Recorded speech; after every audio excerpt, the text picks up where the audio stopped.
Disculpen, pero se activó la alarma. Ya. Eso. Yo espero haber dado respuesta. Si hay más preguntas,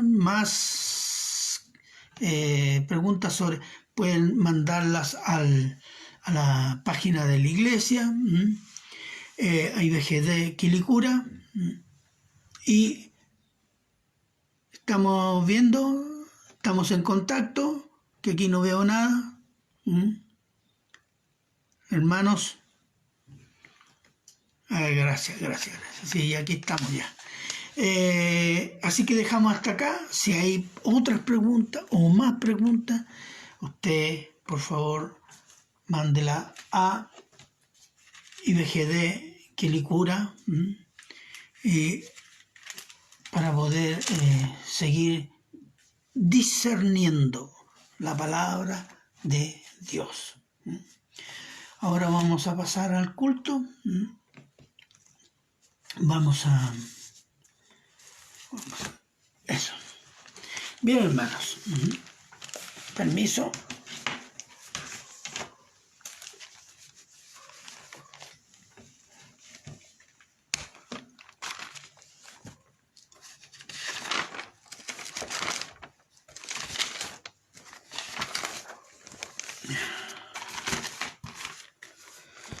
Bien. Vamos a comenzar el culto, vamos a orar y también vamos a dar gracias por este tiempo de preguntas y respuestas. Padre eterno y misericordioso Señor, en nombre de Cristo Jesús, damos gracias por ese tiempo y queremos pedir y rogar su bendición, Señor, y su perdón, Señor, por nuestro pecado, por nuestra maldad, por nuestro mal pensar, Señor, por nuestras rebeliones en nuestra alma, en nuestro corazón, Señor. Pedimos y rogamos que por amor a Cristo y por la fe que usted ha puesto en nosotros, Señor, pueda bendecirnos y llevarnos cada día al arrepentimiento, Señor. Y en estos momentos limpie nuestro corazón, Señor, para que este culto no tenga tropiezo ante su santa presencia, Señor. Pedimos y rogamos, Señor, por todos los hermanos presentes y los que se van a conectar, los familiares, los amigos, los que nos están conociendo, que puedan también ser bendecidos. Y oramos en particular por los hermanos enfermos, Señor, que están con el corona o tienen algún otro padecimiento físico, en particular por la hermana Anita, Señor. Pedimos y rogamos, Señor, que usted la bendiga con gran paciencia, con gran amor por Cristo y sanidad, Señor. Asimismo, bendiga a su familia, Señor, para que sea un tiempo de acercamiento y mayor comunión con Cristo Jesús por medio de su santa palabra. También, Señor, pedimos por los familiares de las personas que han muerto por el COVID-19, Señor. Pedimos que usted pueda llegar su palabra por medio de algún siervo, algún hijo suyo, llevar su palabra a cada uno de ellos, Señor, su palabra de consuelo y de salvación eterna, Señor. Oramos, Señor, por las autoridades de Chile y por Chile mismo, Señor, que usted pueda bendecir todas las autoridades y bendiga este país con paz, Señor.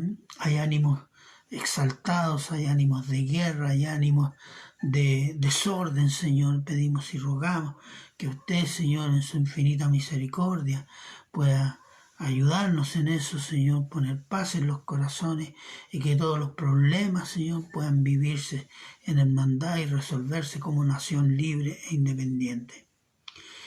Oramos también por gracias, dando gracias, Señor, a su persona y a su palabra, Señor. Gracias, Señor, por tanta misericordia, Señor, que recibimos cada día. Gracias, Señor, por la bendición de poder discernir, escuchar, estudiar, obedecer su santa palabra. Padre eterno, le damos gracias por todo y se lo agradecemos en Cristo Jesús. Amén. Bien, hermanos, pasamos a los avisos que ustedes ya conocen.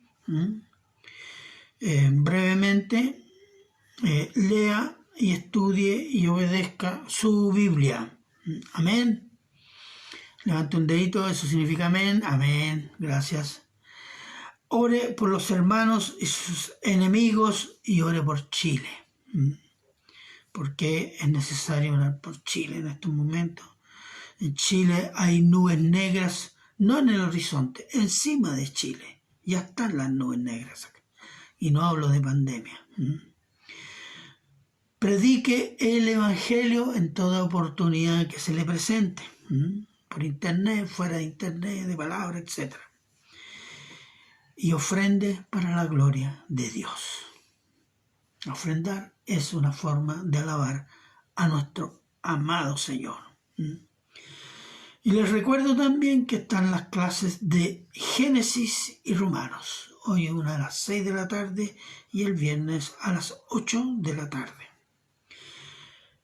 Otro aviso, martes, 20 horas, todos los martes, clases de lenguaje de señas que hacen las hermanas de la iglesia de San Joaquín. Contactarse o llamar al hermano Francisco para que el martes, antes de las 8, mande el link para comunicarse con la clase que hace la hermana Daniela y la hermana Evelyn. Algunos ya la han conocido. Si quieren retomar esa clase, están comenzando con lo básico, así que es una buena oportunidad para retomar y seguir estudiando ese lenguaje. Y recordarles, hermanos, que retomamos el instituto en agosto. Amén. Amén. Gracias, hermano. Amén. No hay ni un dedito levantado. Bueno.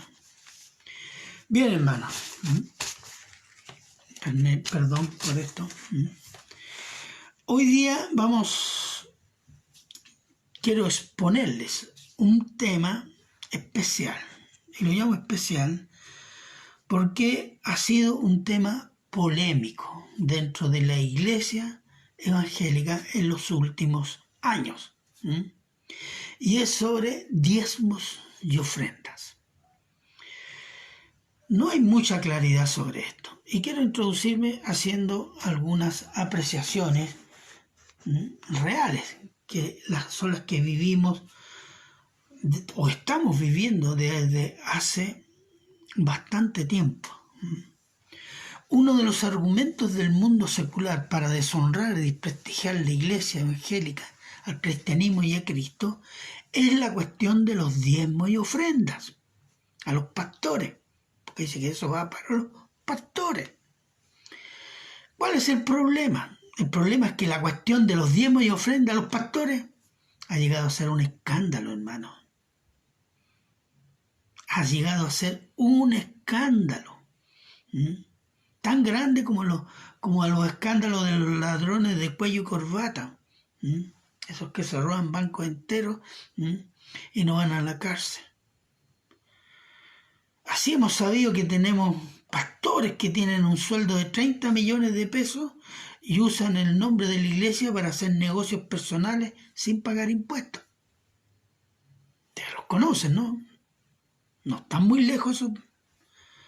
Muchos pastores se apropian de los diezmos, diciendo que los diezmos son para el ungido, o sea, para el pastor, como en el Antiguo Testamento, y los gastos y todo lo demás es de la iglesia. Otros pastores levantan 3 y hasta 4 ofrendas en cada culto semanal. Las ovejas son presionadas y atemorizadas por pastores que alardean poder espiritual, diciendo maldiciones si no ofrendan o se critican al pastor ungido. Te maldigo. ¿Quiénes son ellos? Peor aún, si alguien hace notar, porque ha sucedido así, que en el Antiguo Testamento no hay ninguna mención al diezmo, se alzan los ungidos y chillan, herejía, herejía, no quieren pagar el diezmo, no quieren ofrendar, estos son herejes. No es así, pero así lo entienden ellos. Y hay otros pastores que piden ofrendas especiales para renovar el avión personal, porque el que tienen ya está pasado de moda. Pobrecitos. Y otros llevan años sacándoles dinero a sus congregaciones para construir un gran templo que no se ve ni se huele por ningún lado.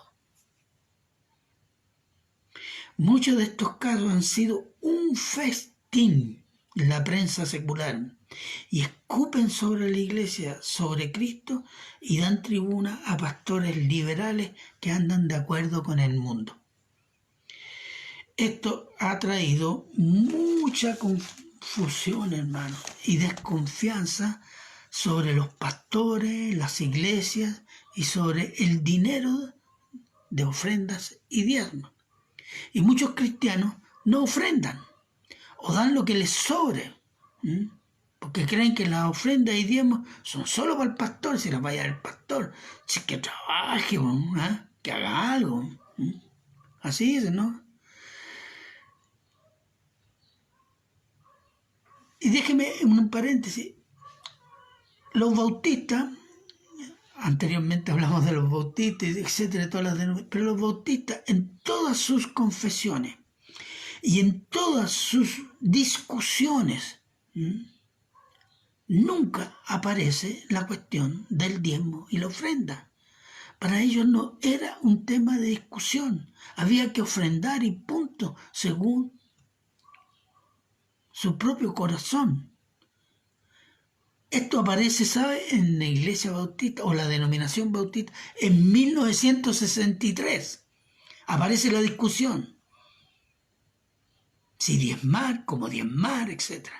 Entonces, este es un tema nuevo. Y en general, las iglesias evangélicas, antes no había una discusión. Esto apareció, está muy ligado a lo que es la teología de la prosperidad. De ahí nacen muchos escándalos. Pero aunque el mundo se burle de Cristo y su iglesia, y a pesar de los lobos e hienas y las hienas que trasquilan a ovejas, la Biblia habla de diezmo y ofrendas del pueblo de Dios a Dios, y habla por medio de profetas y pastores, y menciona y describe ofrendas y diezmos obligatorios y ofrendas y diezmos voluntarios. Además, los diezmos y ofrendas son un tributo, un reconocimiento y veneración a un personaje superior, y con ello se ofrenda respeto y admiración. El título del sermón de hoy día es Diezmos y ofrendas, una cuestión de obediencia y amor a Dios. Y vamos a comenzar con el texto Génesis 14, Génesis 14, 18 al 20, que dice así. Cuando volvía de la derrota de Kedorlaomer y de los reyes que con él estaban, salió el rey de Sodoma a recibirlo al valle de Sabe, que es el valle del rey. Entonces Melquisedec, rey de Salem y sacerdote del Dios Altísimo, sacó pan y vino, y le bendijo diciendo: Bendito sea Abraham del Dios Altísimo, creador de los cielos y de la tierra, y bendito sea el Dios Altísimo que entregó tus enemigos en tu mano, y le dio a Abraham los diezmos de todo. Vamos a comenzar con este pasaje.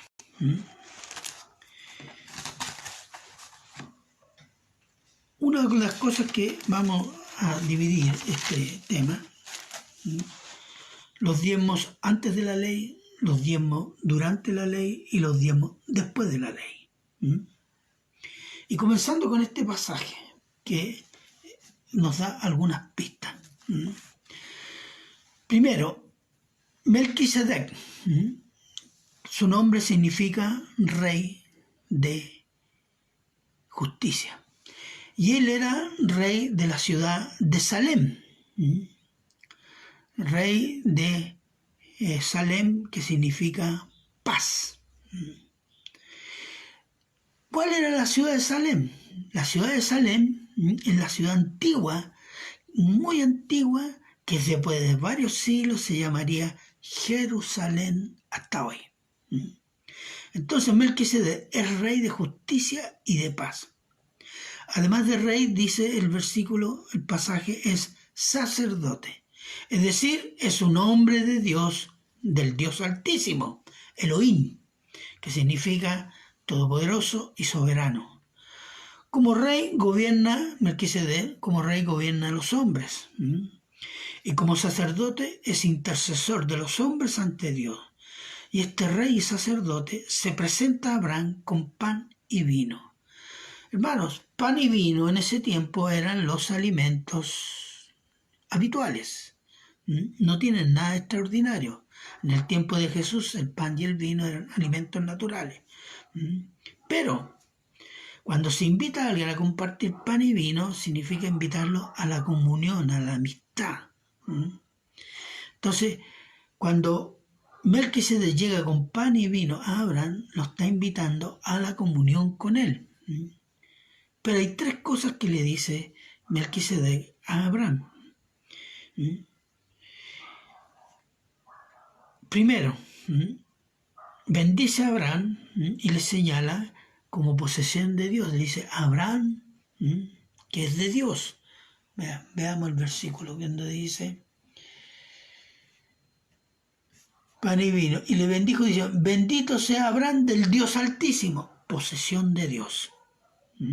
Primera cosa, Abraham del Dios Altísimo, posesión del Altísimo. Y hace una revelación. ¿Cuál? Creador de los cielos y la tierra. Paréntesis. No es que Abraham no haya leído Génesis primero, no. Los primeros capítulos de Génesis. Recordemos que esta historia está escrita en el tiempo de Moisés, por Moisés, en el periodo que estuvo en el desierto. Entonces, a Abraham, cuando se le revela a Dios y le dice, ve a la tierra, y va progresivamente revelándose. Y aquí hay otro momento de la revelación de Dios a Abraham.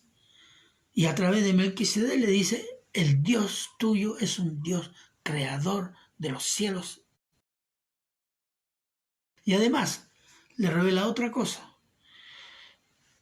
Melquisedec bendice a Dios porque Dios le dio la victoria a Abraham. Lo que le está diciendo Melquisedec a Abraham, Abraham, Dios te dio la victoria, tú venciste no porque tú eres inteligente, más fuerte, más sabio. No fue por tu fuerza, sino por la voluntad y el poder de Dios.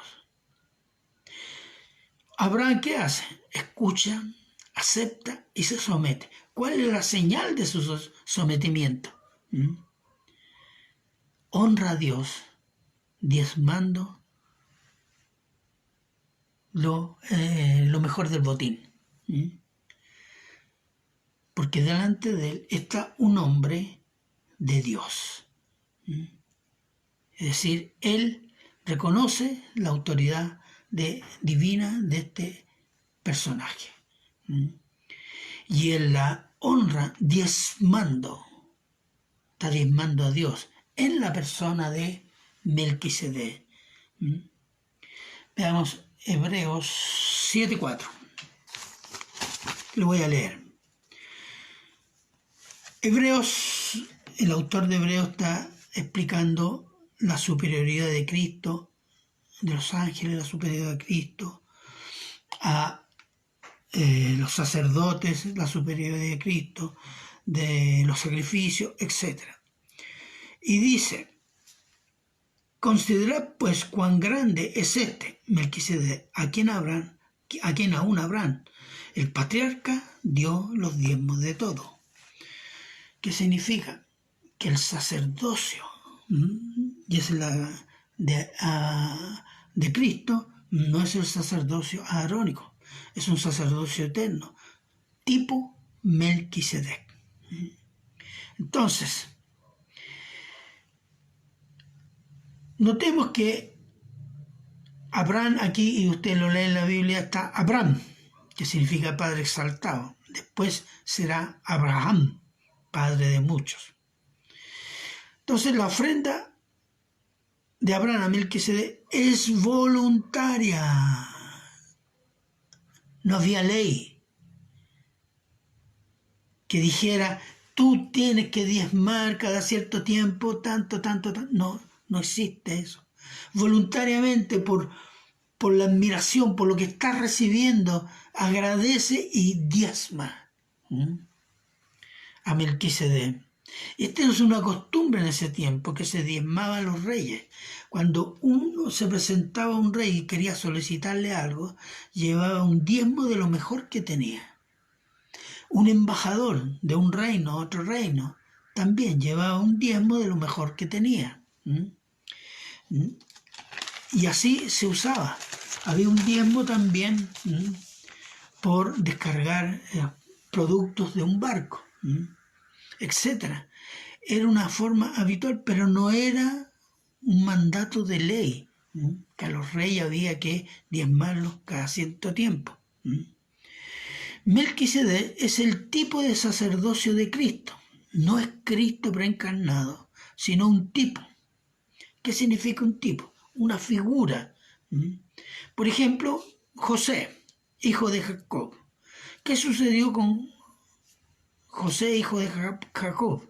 ¿Se acuerdan? Que sus hermanos tenían envidia, lo metieron en una cisterna y después lo vendieron a unos esclavistas madianitas. Se lo llevaron a Egipto, lo vendieron y terminó siendo el primer ministro de Israel, de Egipto, y después salvó a Israel del hambre, a toda su familia. Cristo es lo mismo, o parecido, es el tipo. ¿Cuál? Cristo vino a su pueblo y por envidia y por no creerle lo crucificaron. Él resucita, pero Cristo es predicado entre los gentiles y es rey de la iglesia mayoritariamente gentil. Pero Él vendrá, impondrá su reino y salvará a Israel de sus pecados. Entonces, Melquisedec es el tipo de sacerdocio de Cristo, que es un sacerdocio eterno. Entonces, el primer punto, ¿cuál es? El punto es que antes de la ley mosaica a Israel, la ofrenda era voluntaria en su gran mayoría. Déjeme leerle Génesis 4, 3, 5. Y aconteció, andando el tiempo, que Caín trajo del fruto de la tierra una ofrenda a Jehová, y Abel trajo también de los primogénitos de su gordo de ellos, y miró Jehová con agrado a Abel y su ofrenda, pero no miró con agrado a Caín y a la ofrenda suya, y se ensañó Caín en gran manera y decayó su semblante. Aquí tiene una ofrenda voluntaria. No hay un registro de un mandato, decir, después de Adán y Eva y todos tus hijos ofrendarán cada cierto tiempo y estas cosas deben ofrendarse, diezmarse, etc. No lo hay. Entonces se habla de ofrenda voluntaria. Génesis 8:20. Y edificó Noé un altar a Jehová, y tomó de todo animal limpio y de toda ave limpia y ofreció holocausto en el altar. Esta también es una ofrenda voluntaria. No hay un mandato que diga, y cuando salgas del arca tú ofrenderás animales limpios, los sacrificarás. ¿No? ¿Cuántas veces lo hizo Noé? Hay un registro que solo sabe. No hay un registro que diga que lo hacía cada cierto tiempo. Génesis 12, 7, 8. Y apareció Jehová a Abraham y le dijo, a tu descendencia daré esta tierra, y edificó allí un altar a Jehová, quien le había aparecido. Luego se pasó de allí a un monte al oriente de Betel y plantó su tienda, teniendo a Betel al occidente y a Jai al oriente, y edificó allí un altar a Jehová e invocó el nombre de Jehová. Aquí también dice, ¿cuál es la palabra que Dios dice a Abraham? Yo te voy a dar esta tierra. ¿Y cuál es la reacción? Una ofrenda, un sacrificio, en gratitud. en reverencia, en respeto al Dios que le está regalando una promesa, está haciendo una promesa de un regalo de la tierra. Génesis 35, del 1 al 3. Dijo Dios a Jacob: levántate y sube a Betel, y quédate allí y haz un altar al Dios que te apareció, y apareció cuando huías de tu hermano Esaú. Entonces Jacob dijo a su familia y a todos los que con él estaban: quitad los dioses ajenos que hay entre vosotros, y limpiaos, y mudad vuestros vestidos, y levantémonos, y subamos a Betel, y hace allí un altar al Dios que me respondió en el día de mi angustia, y ha estado conmigo en el camino que he andado. Aquí hay un mandato específico, porque ¿qué estaba sucediendo con la familia de Jacob? La familia de Jacob tenía los dioses familiares, que eran ídolos. Entonces Dios más o menos, esta sería la paráfrasis: Jacob, si vas a vivir en la tierra que yo te prometí, tienes que liberarte de los ídolos y haz un altar y una ofrenda. Ahí hay un mandato específico, porque en la tierra prometida debe simbolizarse que no se adoran dioses ajenos, no se adoran ídolos, sino al Dios único verdadero que da la tierra a Jacob y a sus descendencias. Pero en la Biblia también hay, antes de la ley, hubo una ofrenda obligatoria. ¿Cuándo? En el tiempo que José era el primer ministro en Egipto. Veamos Génesis 41, que dice 34-35. 34 leo. Haga esto, Faraón, y ponga gobernadores sobre el país y quinte la tierra de Egipto en los 7 años de la abundancia. ¿Se acuerdan? José interpreta el sueño y le da la solución. El sueño era que iban a haber 7 años de gran abundancia y 7 años de escasez y hambre. Y el consejo que le da José dice: en los 7 años de abundancia de la tierra, guárdela en granero para los 7 años de escasez que van a venir. Y Faraón, admirado, dice: este es el hombre que necesitamos para hacer esta tarea. Y le pone su collar y le da el carro y dice que sea honrado públicamente, porque después de mí está solo él. Un quinto de lo que produzca cada propietario por 7 años de abundancia. ¿Qué significa el quinto? Corresponde al 20% de la producción. Esta ofrenda obligatoria es lo que llamamos impuesto. Por eso se llaman impuestos, porque son obligatorios, no son voluntarios. Y de ser un impuesto para la emergencia de los 7 años, quedó en modo de ley permanente. Y otros reinos la imitaron, y se difundió que a los campesinos y a los productores se les quintaba la producción. Y hoy los impuestos en general, en Europa y en Estados Unidos, impuestos a las ganancias, impuestos a los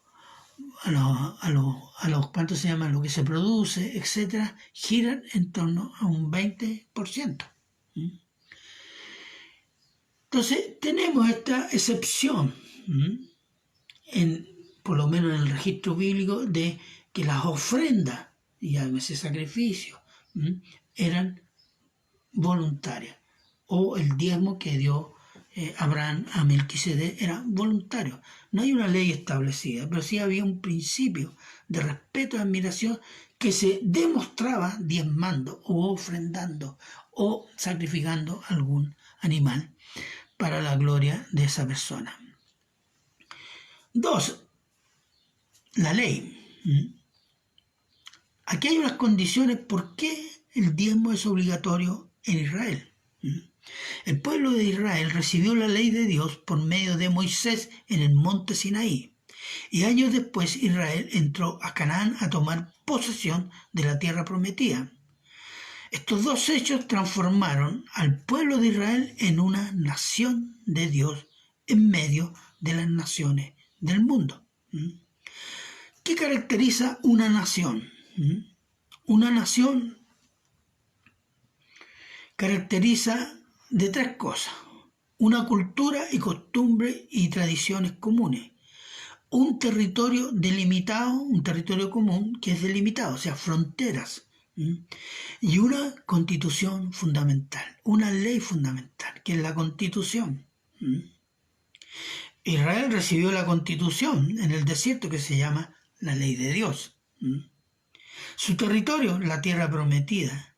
Y la cultura y las costumbres y tradiciones fueron las enseñanzas de los patriarcas desde Abraham hasta los 12 hijos de Jacob.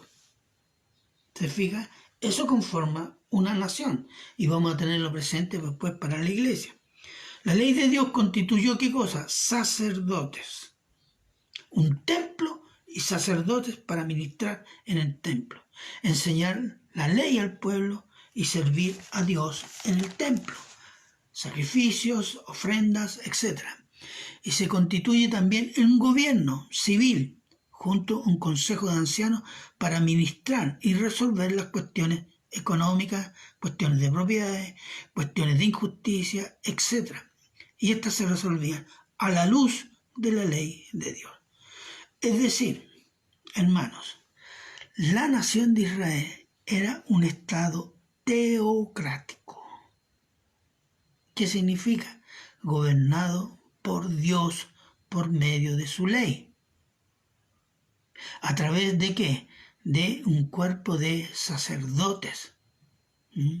Y un rey de la tribu de Judá y los sacerdotes de la tribu de Leví, que estaban exclusivamente dedicados al servicio en el templo y a la enseñanza de la ley de Dios. Entonces, ¿cómo se mantenía esto? Había que mantener este servicio y significa mantener a los que sirven y a sus familias. Entonces, porque por sus funciones, sea civiles que religiosas, no podían dedicarse a la agricultura. Más todavía, los levitas no recibían herencia de tierra. No. No se podían dedicar a criar. Ellos ni siquiera recibían herencia para cultivar la tierra. Su herencia era Jehová, dice. Veamos Levítico 27:30. Dice: y el diezmo de la tierra, así de la simiente de la tierra como del fruto de los árboles de Jehová es cosa dedicada a Jehová. Esto es lo que la ley llama el diezmo del Señor o el diezmo de Jehová. El diezmo de Jehová significaba que eso iba íntegramente a los levitas. Significa que toda la producción agrícola, de aceite, de vino, especies, todo ello, el 10% anual iba al templo.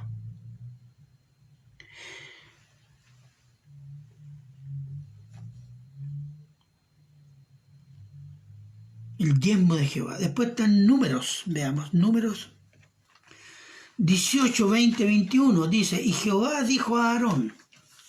Aarón era el sumo sacerdote inicial, que inicia la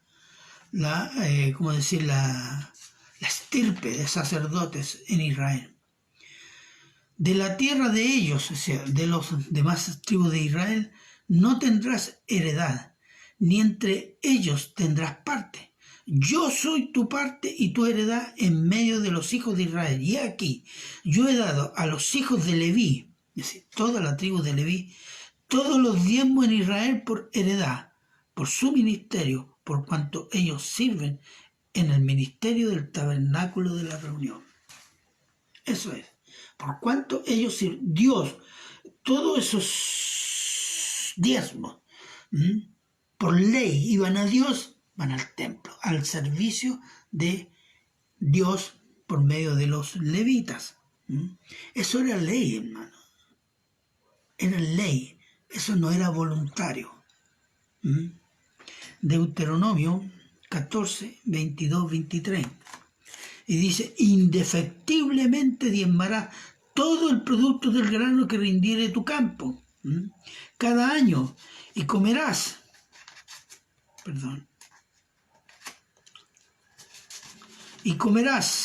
delante de Jehová tu Dios en el lugar que él escogiere para poner allí su nombre, el diezmo de tu grano, de tu vino, de tu aceite y las primicias de tus manadas y de tus ganados, para que aprendas a temer a Jehová tu Dios todos los días.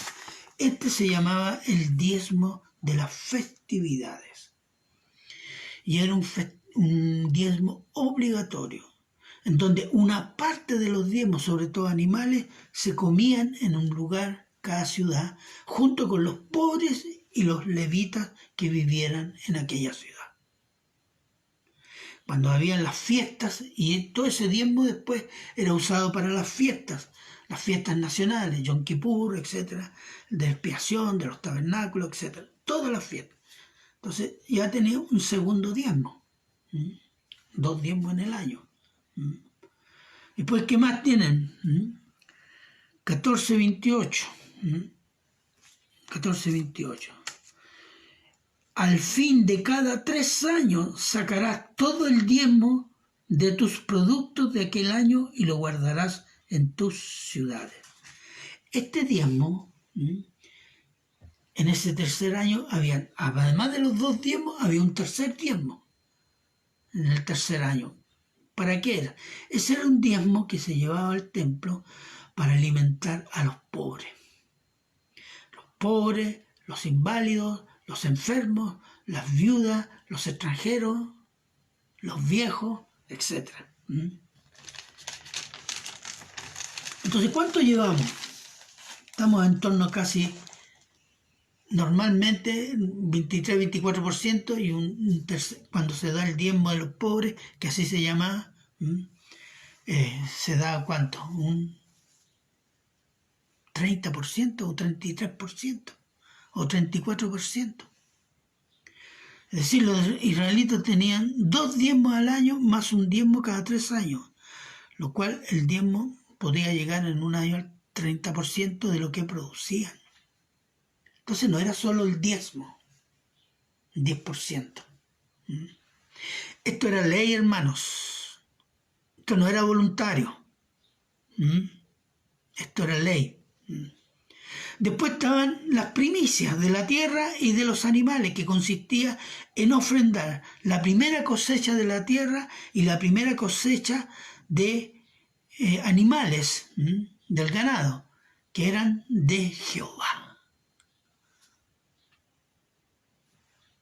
para bendecir toda la cosecha y bendecir todas las demás crías que iban a venir.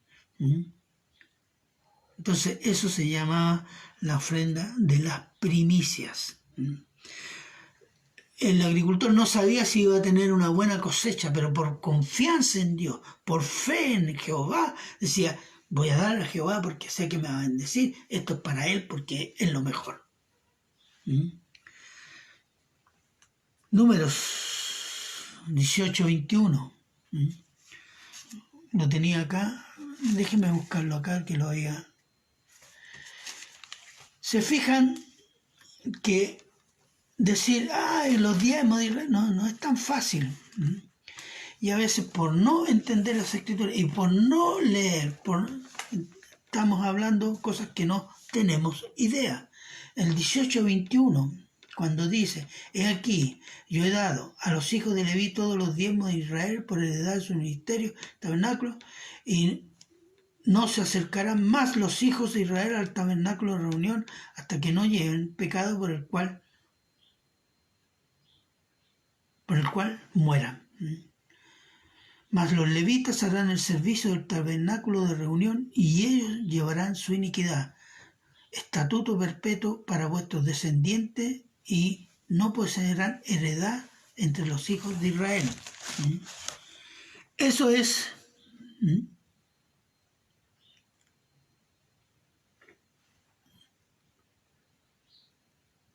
Bueno, el versículo no correspondía mucho, pero esas eran las primicias. Calcule que ya estamos superando el 30%. Entonces, ¿qué tenemos? Estos diezmos eran por ley, es decir, obligatorios.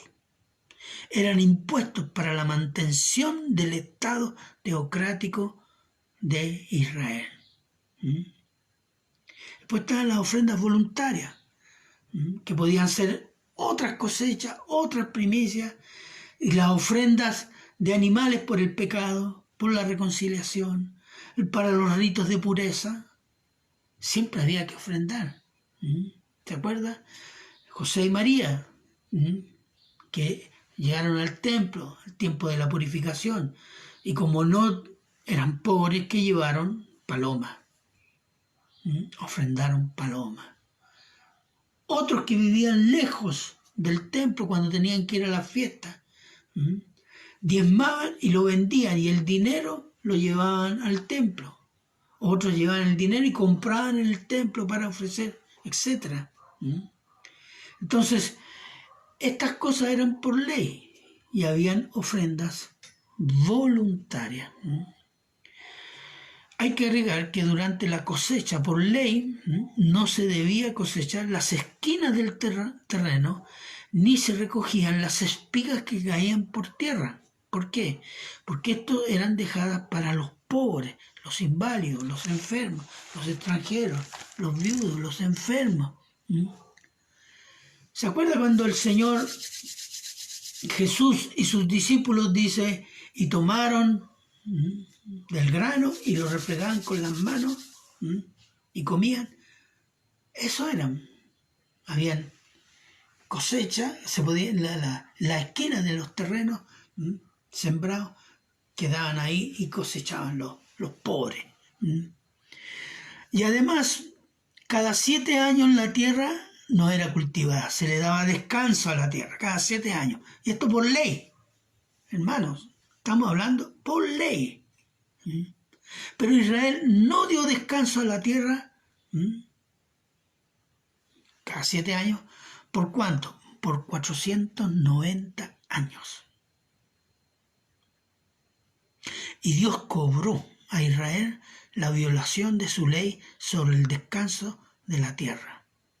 ¿Cuántos años le debía? 7 por 7, 49, 490, 70 años. Y dio 70 años de cautiverio a Judá en Babilonia, incluyendo la destrucción del templo y de Jerusalén.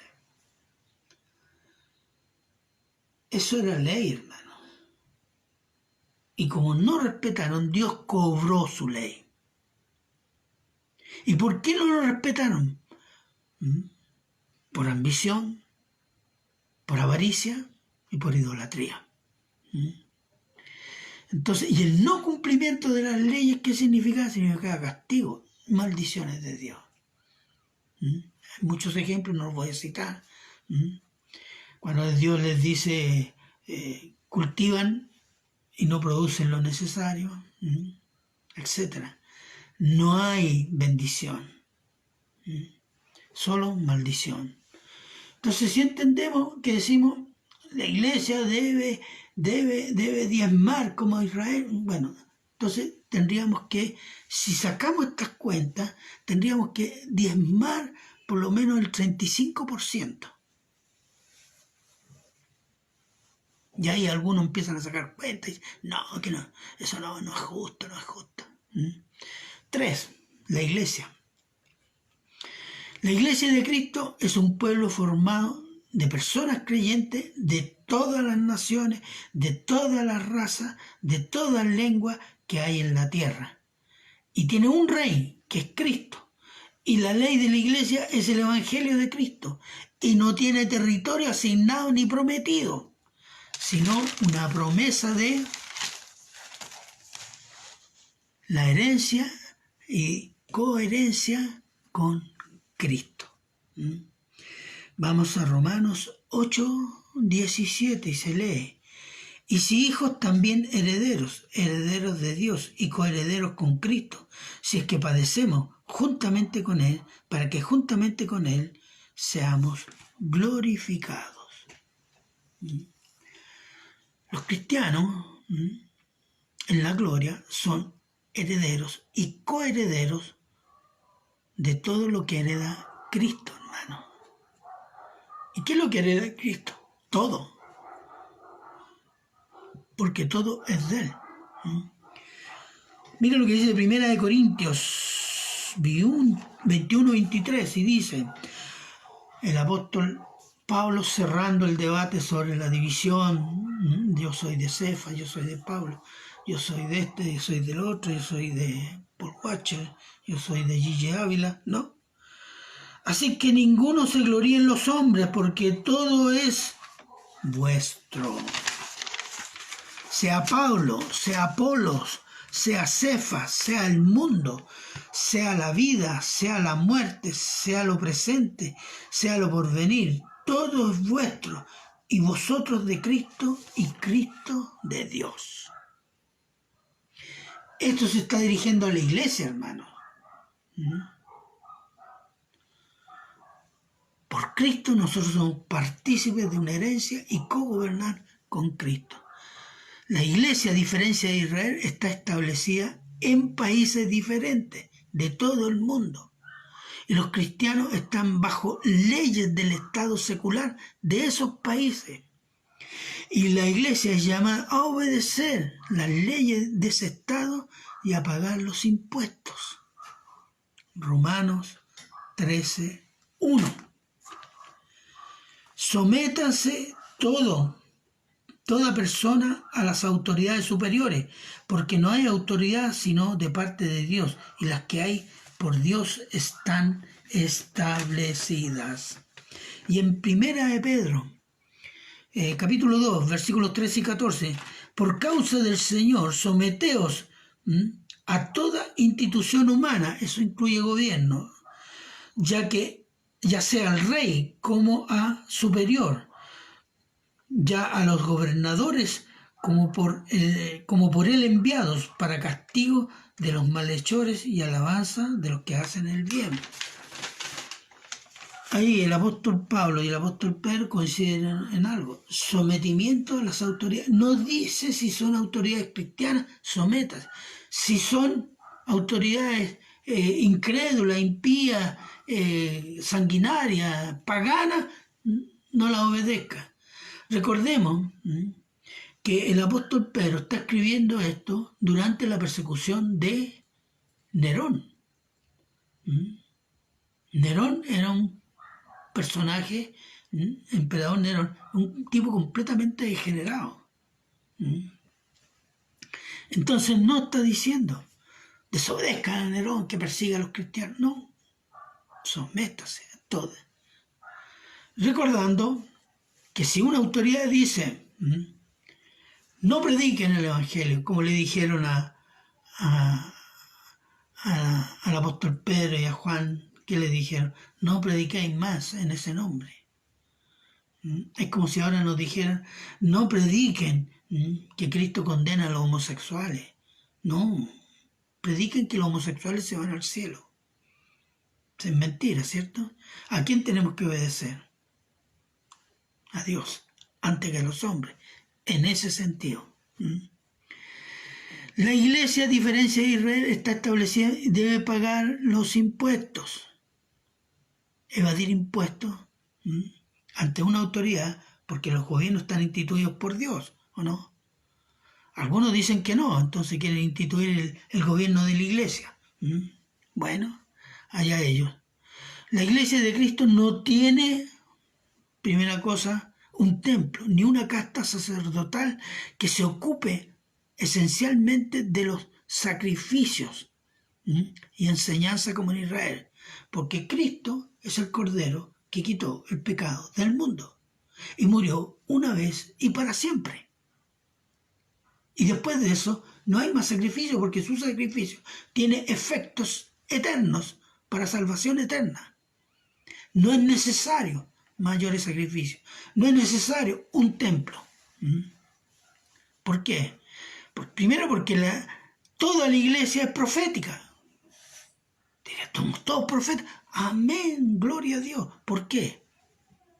Porque la iglesia proclama la salvación del alma por medio de la fe en Cristo y llama a los hombres a arrepentirse. Es decir, la iglesia proclama la palabra de Dios y por eso es profética. Y también es sacerdotal. ¿Por qué? Porque intercede por el mundo impío para que acepten y se conviertan y se arrepientan y puedan creer en Cristo. Y además, los cristianos tienen acceso libre al lugar santísimo de un punto de vista espiritual en este tiempo. Cosa que en el tiempo de los judíos del templo, el sacerdote, el sumo sacerdote, podía entrar al lugar santísimo una vez al año, a rociar la sangre, hacer el día del Yom Kippur, día de la gran expiación.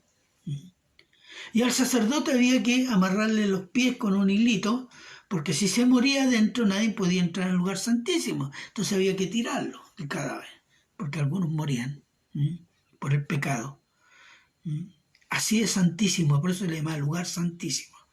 Pero los cristianos espiritualmente nosotros tenemos una entrada libre en cualquier momento al lugar santísimo. ¿Por qué? Porque allí está Cristo. Allí está Cristo. Mire, Hebreos, déjeme leerlo. Hebreos 4, 15, 16. Dice, porque no tenemos un sumo sacerdote que no pueda compadecerse de nuestras debilidades, sino uno que fue tentado en todo según nuestra semejanza, pero sin pecado. Importante eso. Acerquémonos pues confiadamente al trono de la gracia para alcanzar misericordia y hallar gracia para el oportuno socorro. Sí, hermano. Cuando usted se hinca a orar y dice en el nombre de Cristo, espiritualmente usted está ante Dios Padre. Por Cristo. Y llegará el momento de la glorificación donde vamos a estar con Cristo delante del Padre. Y lo veremos cara a cara.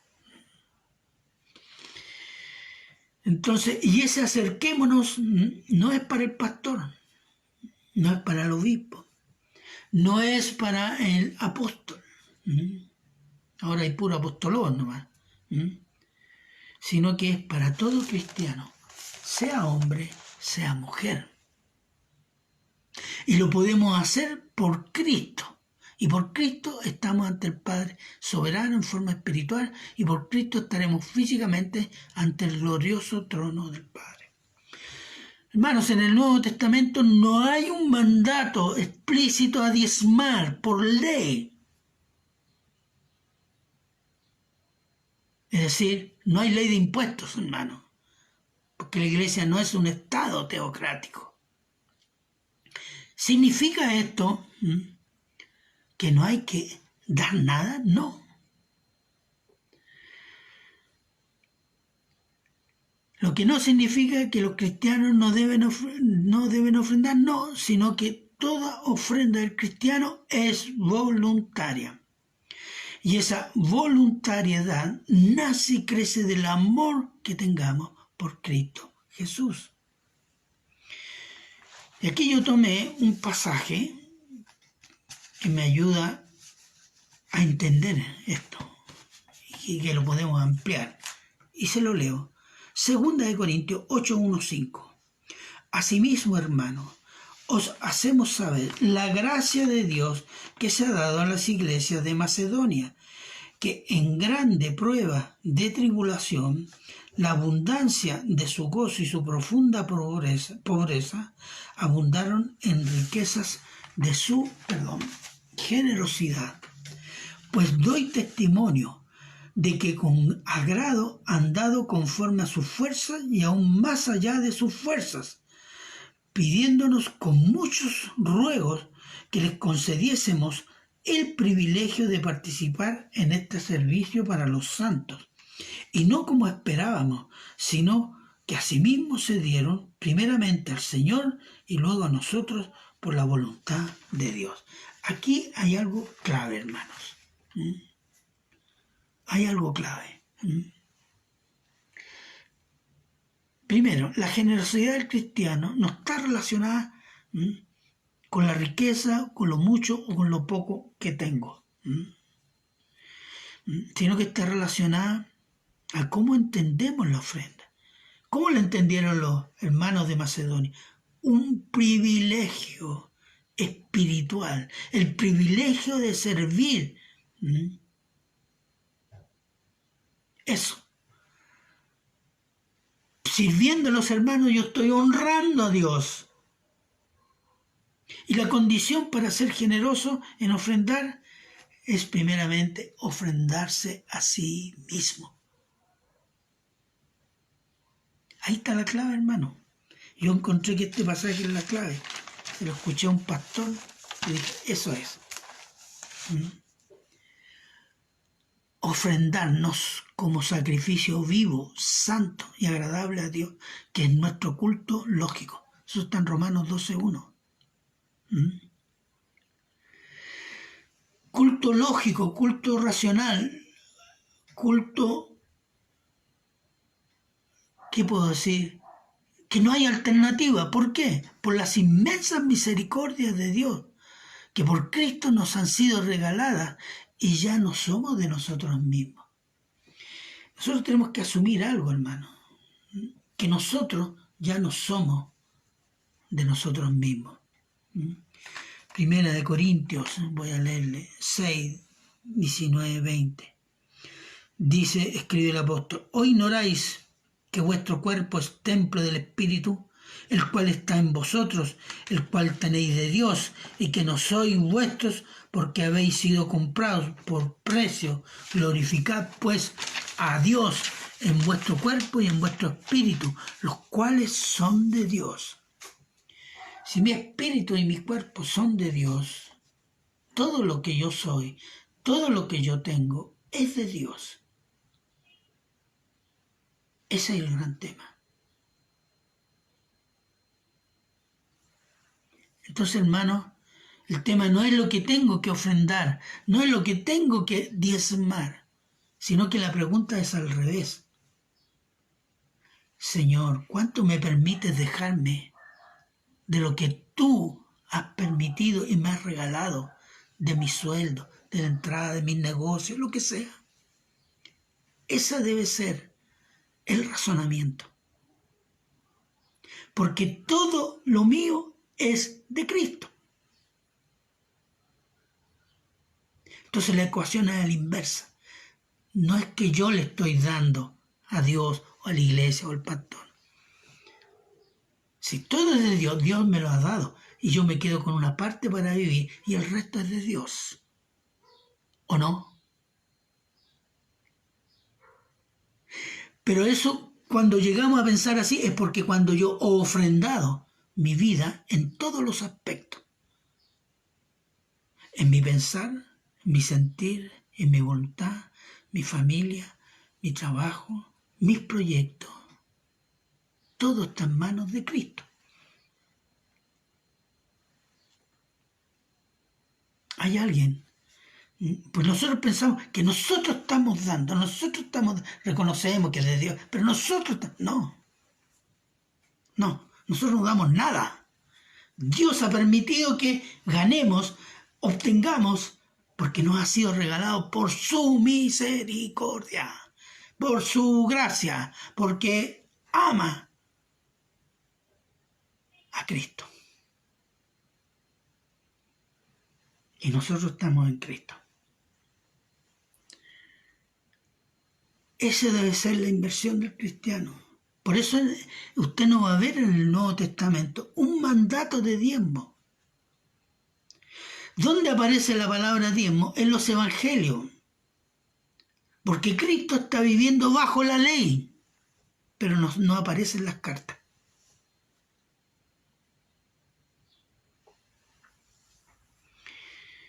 Y ese es el punto, hermano. Segunda de Corintios 9:7. Cada uno dé como propuso en su corazón, no con tristeza ni por necesidad, porque Dios ama al dador alegre.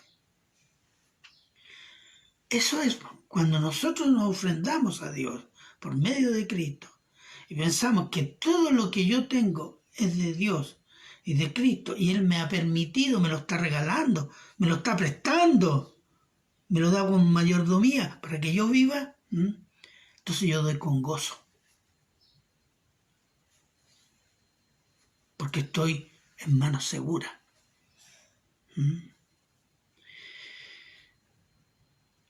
El que ofrenda al Señor por amor es un dador alegre y que se goza en servir a Dios y a Cristo, a los hermanos, a la iglesia. Y sabe que eso es gozo para Dios y gloria para Dios, hermano. No es a los ojos de Dios cosa de poco. Aquí no se trata de cumplir porque, bueno, vamos, démosle algo de plata al pastor. No, no es para el pastor. Démosle plata para la iglesia, para que no se arruine, ¿no? Tiene que partir al inverso. Usted tiene que reconocer lo que usted gana viene de Dios. Y es para Dios. Y si Dios quiere, le quita todo y lo pone en su obra o donde Él quiere. ¿O no? Sí, pero ¿de qué voy a vivir? Dios sabrá. Dios sabe nuestras necesidades, ¿o no? Entonces, hermanos, quiero leerle otro versículo. Primera de Timoteo 5, 17 y 18. Dice, los ancianos que gobiernan bien sean tenidos por dignos de doble honor, mayormente los que trabajan en predicar y enseñar. ¿Por qué puse esto? No es para hacerme publicidad yo. Porque está en la Biblia. Y segundo, Dios honra a los hermanos que honran a sus pastores. Dios honró a Abraham porque Abraham honró a Melquisedec. ¿Y qué reconoció Abraham en Melquisedec? La enseñanza y la bendición y la revelación. Entonces, ¿qué hizo? ¿Cómo honró a Dios? Diezmó de lo mejor del botín. Acá nosotros tenemos mucho más. Nosotros hemos sido salvos por gracia. Vivimos el cristianismo por gracia. Entonces, si hay algo que tenemos que hacer es pensar cuánto nos hemos ofrendado a Dios. Honrar a los líderes de la iglesia es reconocer que allí se gobierna y se enseña la palabra de Dios. Porque las ofrendas voluntarias mantienen al pastor, a los maestros, el lugar de reunión, el material para el evangelismo, material para las clases y todas las necesidades y para los hermanos necesitados. Para eso son las ofrendas, hermanos. La iglesia no es el Estado, ni depende del Estado, ni de las subvenciones municipales. Algunas sí, que son compadres con el alcalde, sino que la iglesia depende de Cristo y Cristo bendecirá la fidelidad y devoción con todo lo necesario para su obra en esa iglesia. Por tanto, poner reglas para adorar, para ofrendar, fuera de las Escrituras, es una imposición que muchos pastores consideran necesaria para mantener la iglesia porque piensan que si no obligan a la gente a ofrendar, la iglesia no se mantiene. Ahí está el problema. Eso es no conocer a Dios, es desconfiar de la palabra, desconfiar del Espíritu Santo y de la obra del Espíritu Santo. Hermanos, Dios es fiel. ¿Creemos que Dios es fiel? Todos dicen amén. Entonces confíen. Confíen. Entréguese. Ofréndese más su vida a Cristo. Obedezca y reflexione hasta qué punto se ha ofrendado usted y su vida a Cristo. Dios ama la fidelidad del dador alegre y bendice la fidelidad también, como bendijo y amaba mucho a Abraham. Y de Abraham, ¿qué dijo Dios? Mi amigo, mi amigo. Es impresionante, ¿o no? ¿Qué puede decir de nosotros? Somos amigos de Cristo, somos siervos de Cristo, amamos incondicionalmente a Cristo, pase lo que pase y hagan lo que nos haga. Preguntémoslo. Nuestras ofrendas y nuestras ofrendas en dinero, estoy hablando porque así se hace ahora, o en alimentos, refleja cómo está nuestra relación y nuestra capacidad de ofrendarnos a Dios.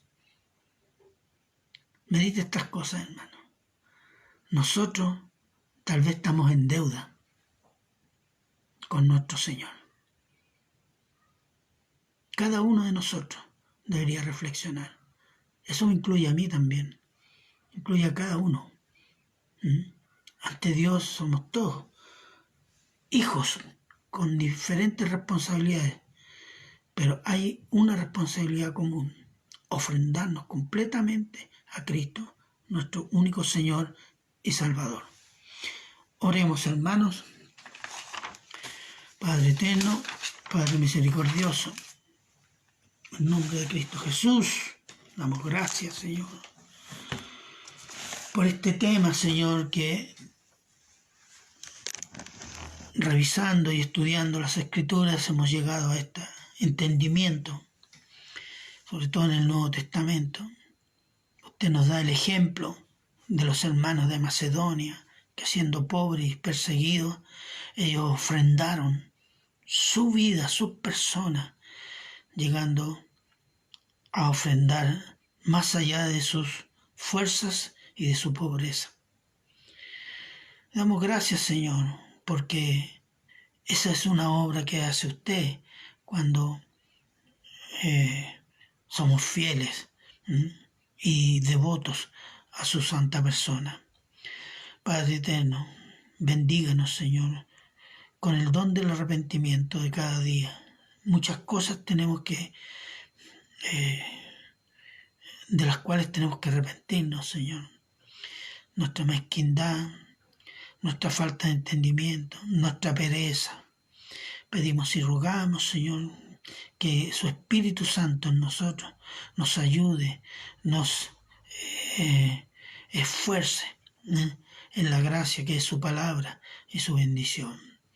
Gracias, Señor, por tanta misericordia, y se lo agradecemos en Cristo Jesús. Amén. Bien, hermanos, los que tienen clase esta tarde, amén, y nos vemos el miércoles. Seguimos con la carta a la iglesia de Éfeso. Que Dios les bendiga mucho, que todos puedan tener un hermoso domingo y una mejor semana. Adiós, nos vemos. Chao.